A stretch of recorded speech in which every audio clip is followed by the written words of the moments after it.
Welcome to the Lifestyles Unlimited Real Estate Investor Radio Show, a real estate investment program.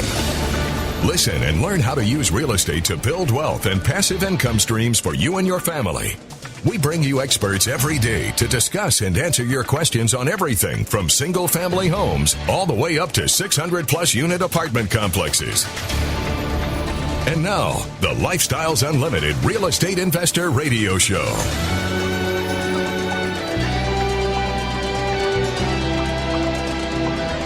Welcome to the show.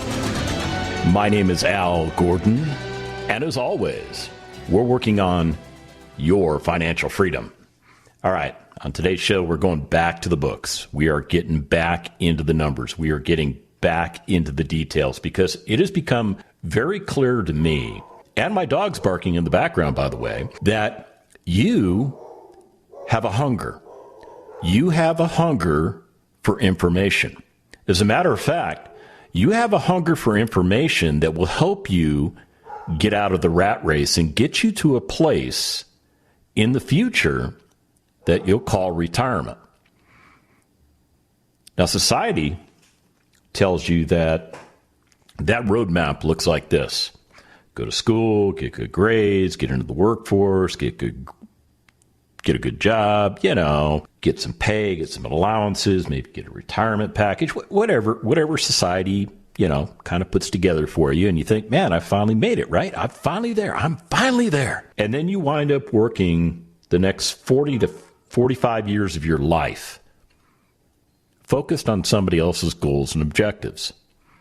And I think that in my world, and the world of all the people I like to hang out with at Lifestyles Unlimited, that's just a bad approach. It's a real bad approach because over time, you start to wonder if you've made a right decision. You start to wonder if you're going in the right direction. You start to wonder if you had made a different decision 5 years ago, what would that result maybe be today if you'd made that different decision? Well, I'm here to tell you, you can make the decision right here today to change the path that you're on.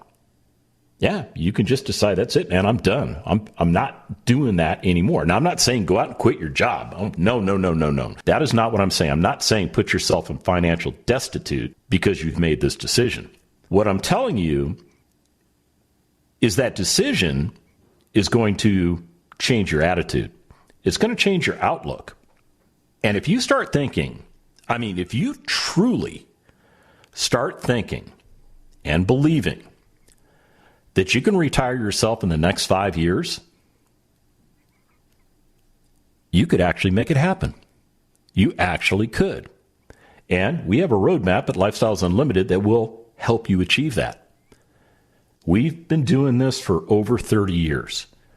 Over 30 years teaching people like you and me included how to correctly invest in real estate assets so that you build up a portfolio that not only goes up in value over time, but also produces income streams for you, something probably a lot different than what you're doing right now.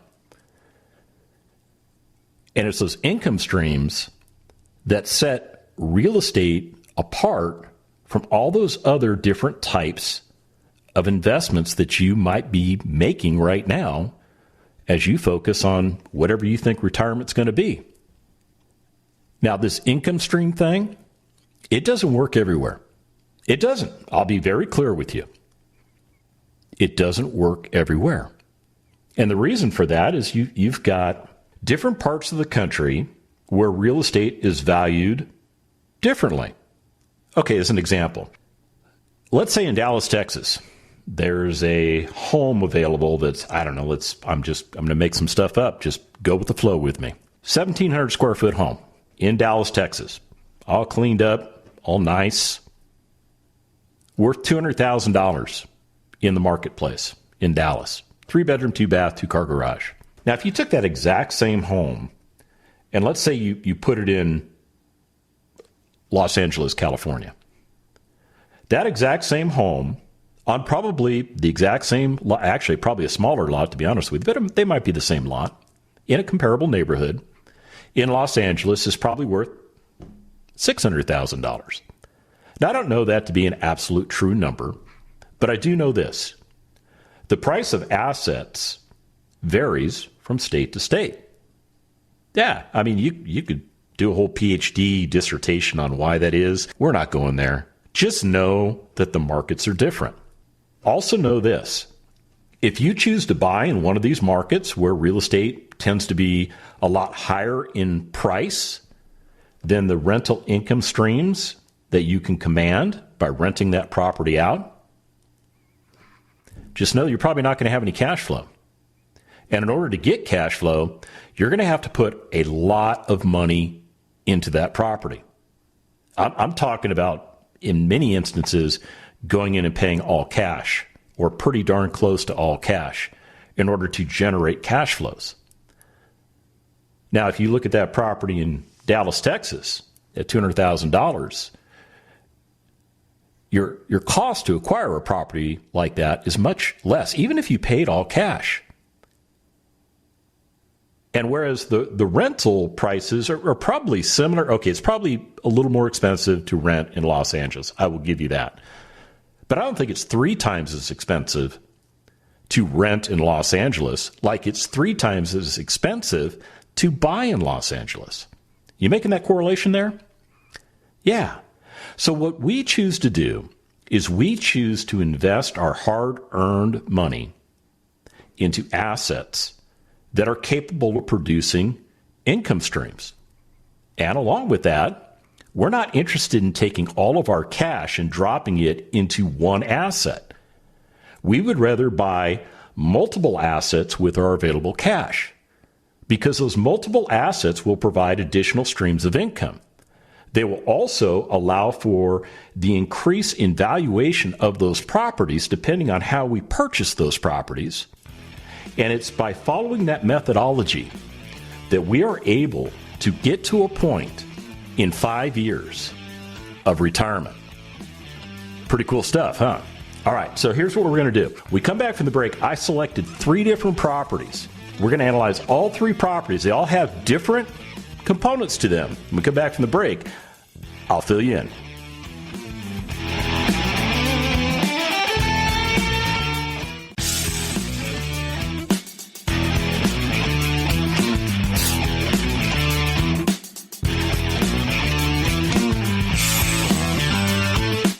Warning. Listening to the Lifestyles Unlimited Real Estate Investor Radio Show will change your life. We will teach you how to create wealth and passive income so you can be financially free. And now, back to your host. Welcome back to the show. All right, so we're going to get into it. We're going to get into the math, and I promise you it's not going to be the math that you dealt with in college. We're not going to talk about any theory. We're not going to talk about, the limit of X approaching infinity and that kind of stuff. Oh, yeah, I just did a little reference there to calculus. So, if your head didn't hurt already today, I probably just hurt it. But that's as close as we're going to get really to trying to hurt your head. Because what I want you to understand is I want you to understand that wherever you decide to put your money, that money will generate rates of return on your behalf, or not at all. Yeah, you heard me correctly, or not at all. There are investments out there that you can put your money into that just don't do anything. They just kind of go sideways. There are a lot of stocks out there that kind of do that. They've just been kind of valued at the same price for years and years and years. They kind of go up a little bit, they go down a little bit, but they don't really fluctuate. So if you buy 100 shares at $40 a pop and you hold it for a year, and a year later you're thinking, okay, well now I'm going to sell this stock because I'm going to be subject to only long-term capital gains rates, not short-term capital gains rates. So it's more of an incentive. And then you go look at that price of the stock and you realize it hasn't really moved in the last year. It's still at $40. So you really haven't made any money. Yeah. You can do that in real estate too. Yeah, you can park your money into, let's say, a parcel of land, just a piece of vacant land. Vacant land's got to be easy, right? Because you don't have to insure it, because if it burns, so what, right? It's vacant land, right? Here's the other thing. You don't have to worry about residents. So all those fears that you have about toilets, taxes, residence, whatever you're afraid of with regards to investing in real estate, you probably don't have to deal with it when it comes to land, because land just sits there. Now, you can't depreciate it, but you can own it. And here's the problem with land. Land, in many instances, is a speculative investment, meaning you look at a piece of property and you go, oh, that's pretty. I could buy that. I could spend like $26,000 on that beautiful little piece of property there, and I will hold that, and that will be in my portfolio. And then when I retire in 30 years, I will build my little dream house on that, because I know that's exactly where I want to be in 30 years. And I will tell you this, you have absolutely no idea where you want to be in 30 years. You really don't. And my experience has been, and I'm one of these guys, my experience has been that when you buy a piece of land because you have the idea that you're going to build on it one day, the odds of that coming to fruition are a lot smaller than you think. Now, I don't have any actual statistics for you, but I know this. People tend to dispose of vacant pieces of land before they actually do anything to improve them. And here's the thing. Maybe you've owned a piece of land, and that land has just been sitting there. It's maybe gone up a little bit in value, but you have to take into consideration you're also paying taxes on that land. There are still taxes due. And since that land is not producing any income stream for you, you're paying out of your pocket every month, in essence. Okay, not every month, but you know what I mean. You're getting a tax bill. You're getting an annual tax bill that you have to pay. So that's additional revenue going out of your pocket into the ownership of that land, and that land isn't doing anything for you. It's just sitting there. I actually bought a piece of land that I thought I was going to build on one day. I no longer own that piece of land. And the reason is, when I finally got around to learning how to invest correctly in real estate, I realized that was a terrible investment. It was a terrible investment. Yeah, because, I mean, I would have been better off just sticking money into a savings account, to be honest with you. Because at least I wouldn't have had to pay hardly any taxes, because the savings account really doesn't pay me anything in interest. So we're going to talk about are three different properties that I have reviewed this week. These are three properties that have come to me from realtors that I have relationships with that said, hey, here's a deal, maybe you ought to check it out. So I took a look at them, I checked them out, and you know what? They're three healthy deals. And you can get into all three of these deals technically for about the same amount of money. And the same amount of money that I'm kind of looking at here is in the neighborhood of, I don't know, 26, 27, let's just call it $28,000. Let's just say, in order for you to do any of these deals, you're going to need cash out of pocket about $28,000. Now, the reason I put that number in your mind is because I want you to understand that if you're going to invest into real estate, you need to have some skin in the game.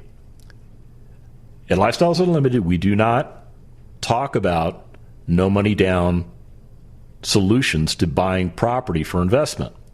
And the reason we don't talk about no money down approaches to buying real estate, especially for investment real estate, is because it tends to cause you to over leverage your property or to give up some sort of concession in order for you to get that no money down into the property.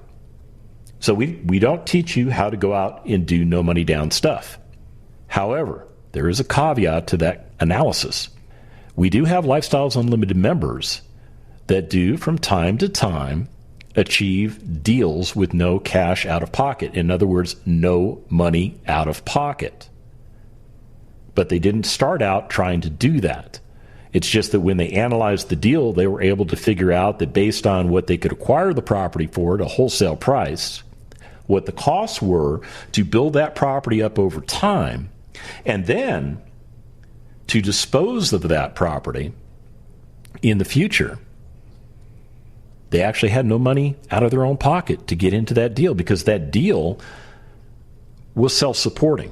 In other words, that ARV was high enough that it was able to cover all of the costs of acquisition and repairs, as well as any closing costs. Now, those are a rarity, but they do periodically show up from time to time. I know members of Lifestyles Unlimited that have done these types of deals. So they're not out of the question. You just need to be prepared to spend a little money. And we believe that having skin in the game is important. Because if you've got nothing to risk, if you've got nothing to lose, are you really focused on it? Are you really in it to win it? Or are you just kind of like showing up? Yeah. See, when it comes to real estate investing, I'm in it to win it. I am in it to win it. If you're in it to win it, you need to become a member of Lifestyles Unlimited so we can get you on board and get you all trained up so we can turn you loose on the world so that you can get to retirement in the next 5 years. It is absolutely possible. And you probably have the liquidity available to you. You just don't know it yet. You just don't know where all your money's at. And you know what? Maybe you ought to sit down, take a pen and pencil out, and figure out what all your assets are. And then figure out what are those assets doing in response to providing you passive income. And you're going to be very quickly amazed that probably the majority of the things that you're quote-unquote investing in are not producing passive income. We come back from the break, I'm going to hit those 3 properties. Stick around.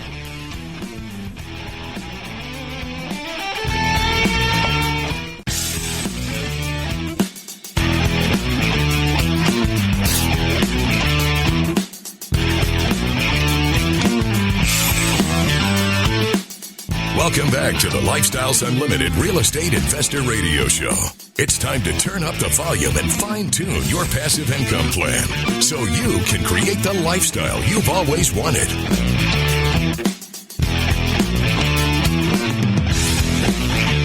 Welcome back to the show. All right, so let's jump into these 3 properties. Now, here's the baseline. This is the baseline. All 3 of these properties, well, technically 2 of them, can be purchased for cash out of pocket of around $28,000 or less. That's right, $28,000 or less. And you're thinking, man, that's a big chunk of money, Al. What do I get for my money? All right, let's get into the numbers. So the first deal that we have, this is a property that was built in 1975. It's got some issues, and it has, now if you're taking notes, go ahead and take notes on property number 1. It has an ARV, or after repair value, of $130,000, meaning properties in that particular neighborhood are trading, when all fixed up, when in good shape, $130,000. This property, though, it's got issues, and you can buy it on the market for $70,000. That's what the seller is willing to let it go for. It's going to take some rehab time. That's right. There's some significant things wrong with this thing, and when the dust all settles, you're dropping about $50,000 to $51,000 into rehab costs, closing costs, holding costs, things that are necessary to bring back the glory days of this property. But when the dust all settles, this property can be acquired for less than $27,000 cash out of pocket. Cash flow. Let's talk about cash flow on this property. Cash flow works out to be based on what fair market rents are for that particular neighborhood and the costs associated with correctly operating the property. Cash flow is estimated to be right at around $500 per month. It's actually $503 by my estimation. So what that means is that you would put about $27,000 of your money into this deal, and annually, this property would produce about $6,000 worth of cash flow. So from a cash-on-cash perspective, you're making 22.5% on your money. So it's a 22.5% return on investment just on the cash. I haven't even got into the equity streams. So keep that in mind. That asset can produce 22.5% in income. All right, second property. Oh, by the way, all of these properties that I'm talking about today are in the general Houston market. Now, they're in different neighborhoods in Houston, but all of these properties are in Houston. So it gives you an idea of the different types of assets that are available to you in the current marketplace. I mean, this is real-time data I'm working with here. This is not, I didn't go back to like last summer and dig up something that somebody sent me. This is all real-time stuff. And I want you to understand that the decision you make on your investment will have effects down the road. And we'll get to that. But let's talk about property number 2. Now, property number 2, it's not as old as property number 1. We'll call that the 1975 property. How's that?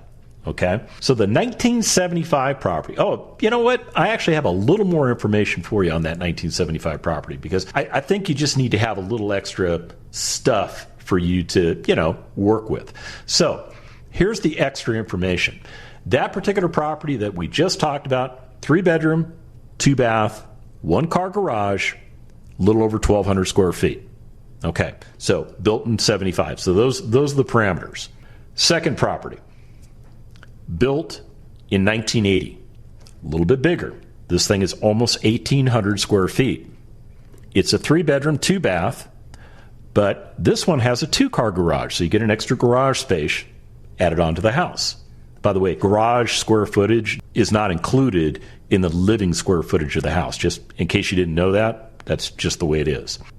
This particular property has an ARV, or an after repair value, in other words, when it's all fixed up, $225,000.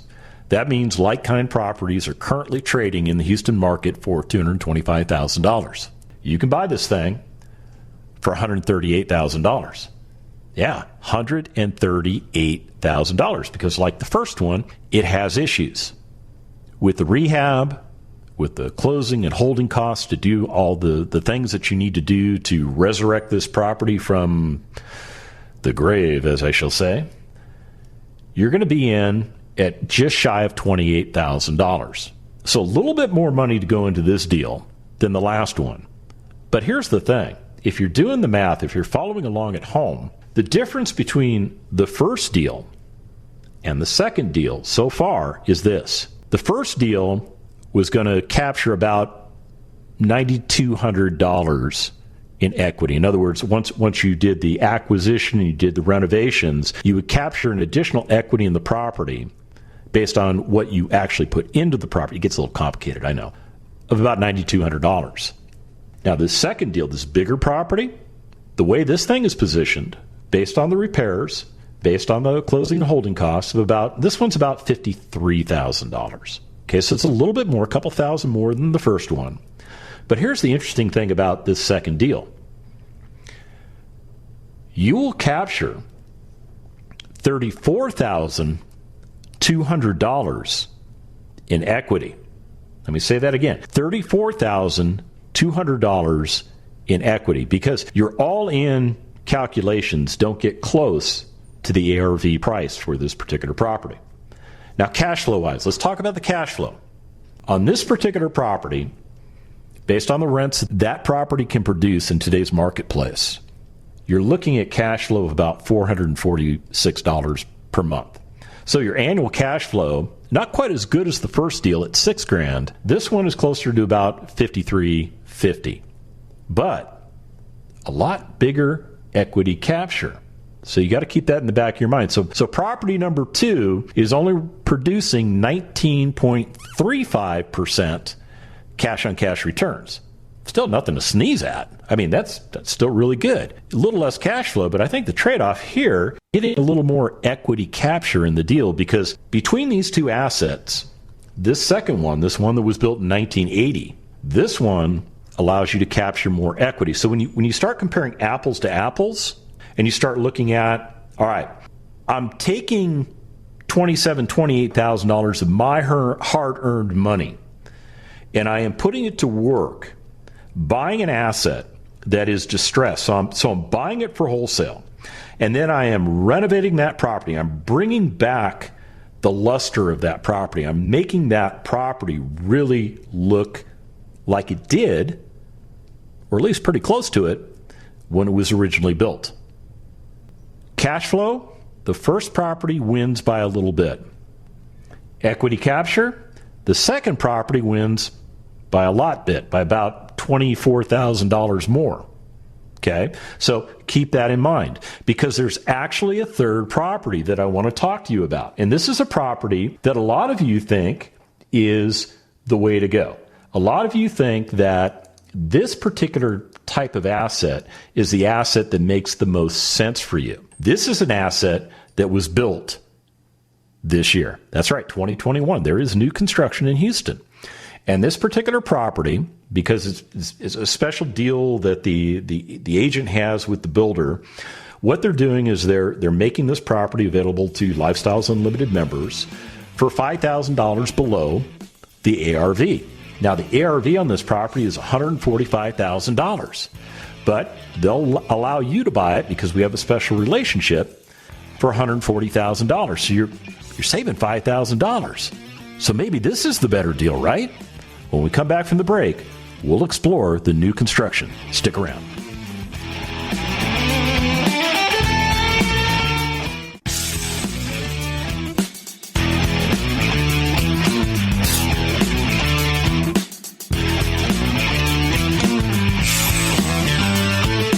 We're back with the Lifestyles Unlimited Real Estate Investor Radio Show. We're here to answer your questions and help you become financially free.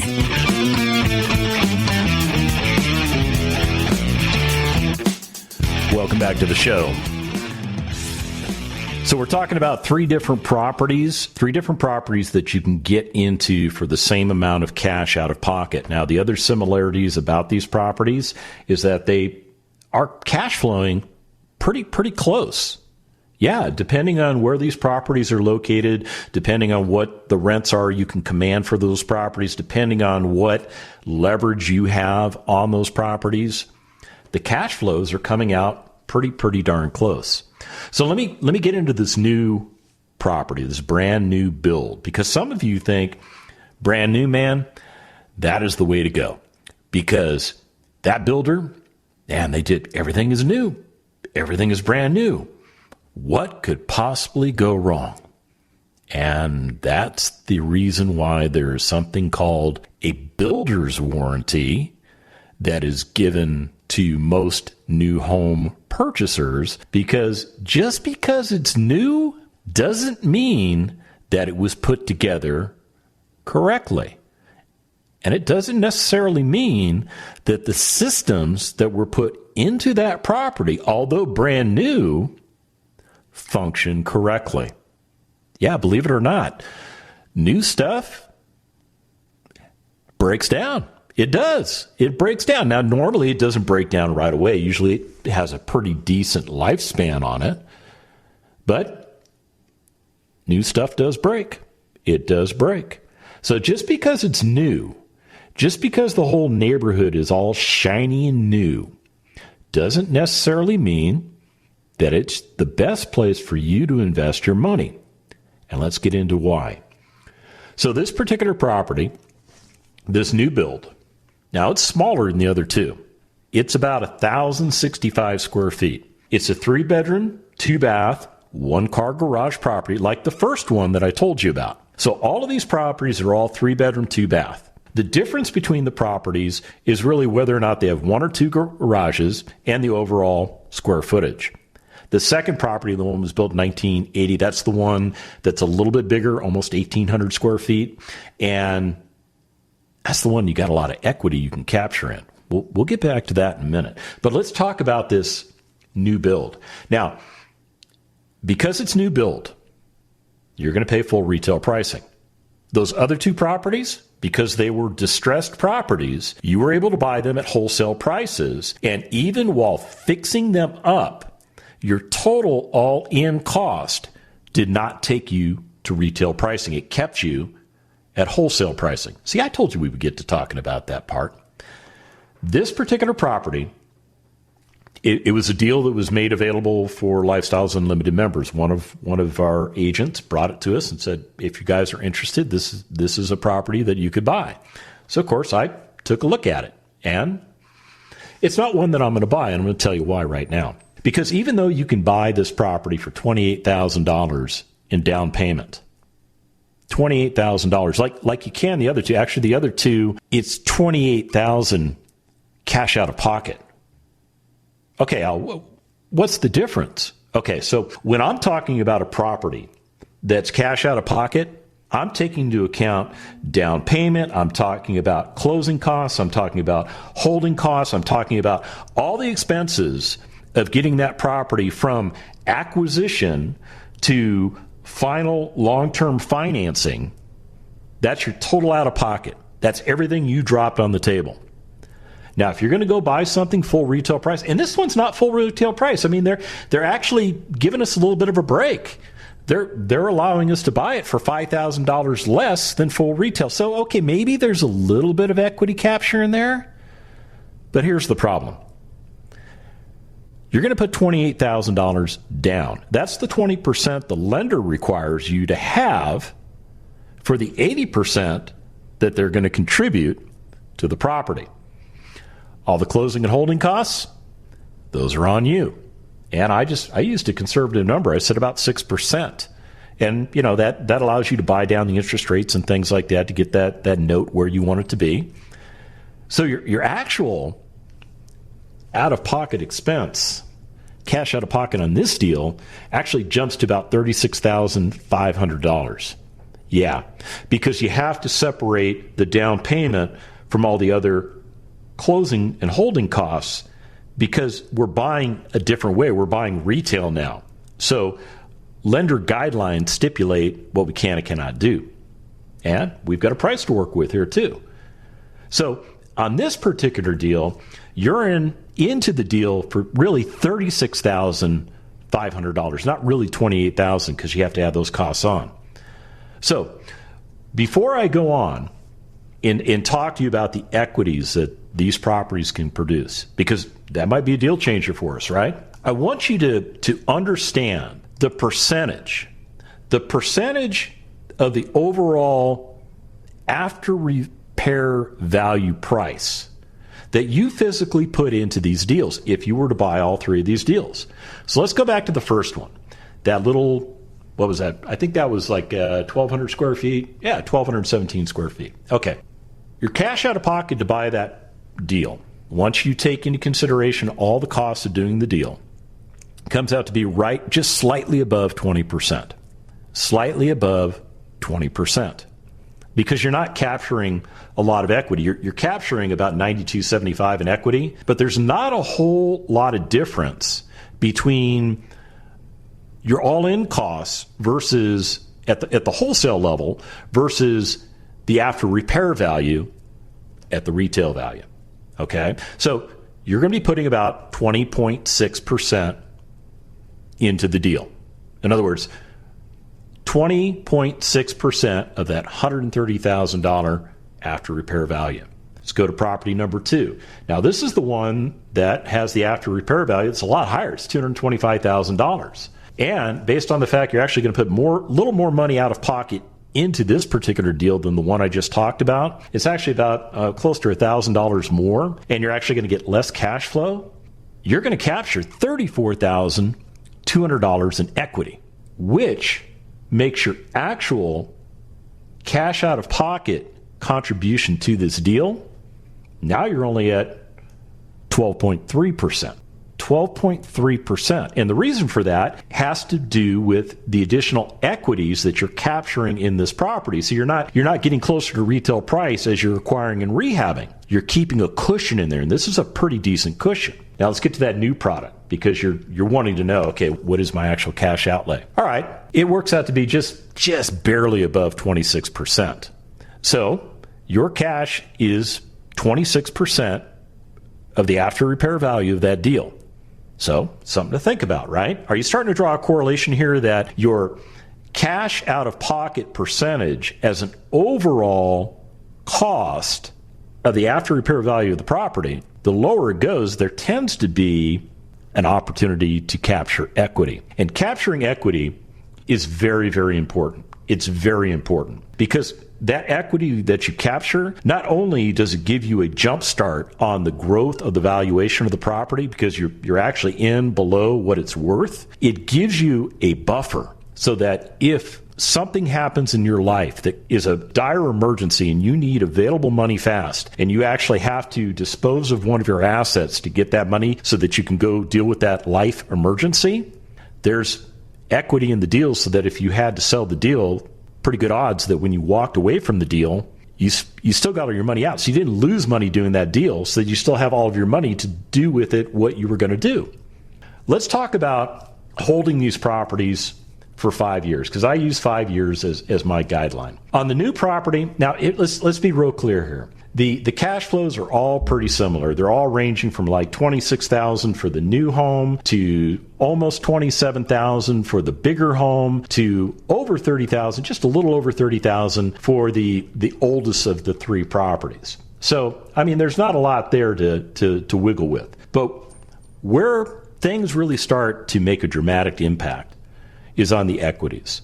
And when you factor future values, and you factor future values based on a percentage, those of you that know math understand that if you're dealing with a bigger number to begin with, chances are you're going to end up with a bigger number on the back end. Okay, so what does that really mean, Al? Okay, that means when you take into consideration the cash flows that all of these properties produce, which is very similar, and you take into consideration all the equities that this property will produce for you over time, it's a very staggering return. In other words, the new home construction, well, that guy is going to produce about almost 140% return in total investment over 5 years. The older house, well, it's doing a lot better. It's going to return about 215% over the time of your 5-year investment. But man, I'll tell you, that one where we're grabbing all that equity that's bigger, we're commanding more property, that thing has potential to return 337%. Equity is very, very important. And if you want to find out how we do it, go to freeworkshoplivestream.com. The Lifestyles Unlimited Real Estate Investor Radio Show is for entertainment purposes only. Please consult a professional regarding your personal investment needs. Nothing presented on the Lifestyles Unlimited Real Estate Investor Radio Show constitutes an endorsement, recommendation, offer, or solicitation to buy or sell any product or security.